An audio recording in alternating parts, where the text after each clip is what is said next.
இன்றைய வானிலை தொடர்பான தகவல்களுடன் இணைந்து கொள்கின்றார் வானிலை அதிகாரி முகமது சாலிஹின். அயல் ஒருங்கல் வலயத்தின் தாக்கத்தின் காரணமாக நாடு முழுவதிலும் குறிப்பாக பிற்பகல் மற்றும் இரவு வேளைகளில் மழையுடன் கூடிய வானிலையும் மின்னல் தாக்கங்களும் காணப்படும். நாட்டின் பெரும்பாலான பகுதிகளில் பிற்பகல் 2 மணிக்கு பின்னர் மழை அல்லது இடியுடன் கூடிய மழை பெய்யக்கூடும். மேல் மற்றும் தென் மாகாணங்களில் காலை வேளையிலும் மழை பெய்யக்கூடும்.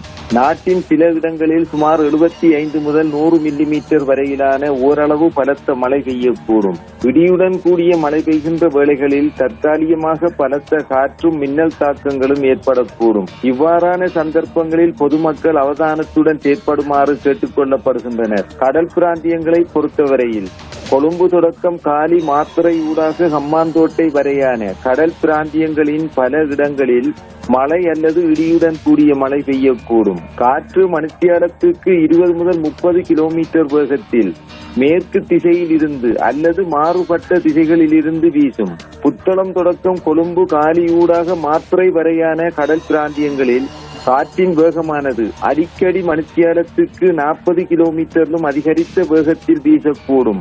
இவ்வாறான சந்தர்ப்பங்களில் குறிப்பிட்ட கடல் பிரதேசங்கள் சற்று கொந்தளிப்பாக காணப்படும். ஆனால் இடியுடன் கூடிய மழை பெய்கின்ற வேளைகளில் கடல் பிரதேசங்கள் தற்காலிகமாக கொந்தளிப்பான நிலையில் காணப்படும்.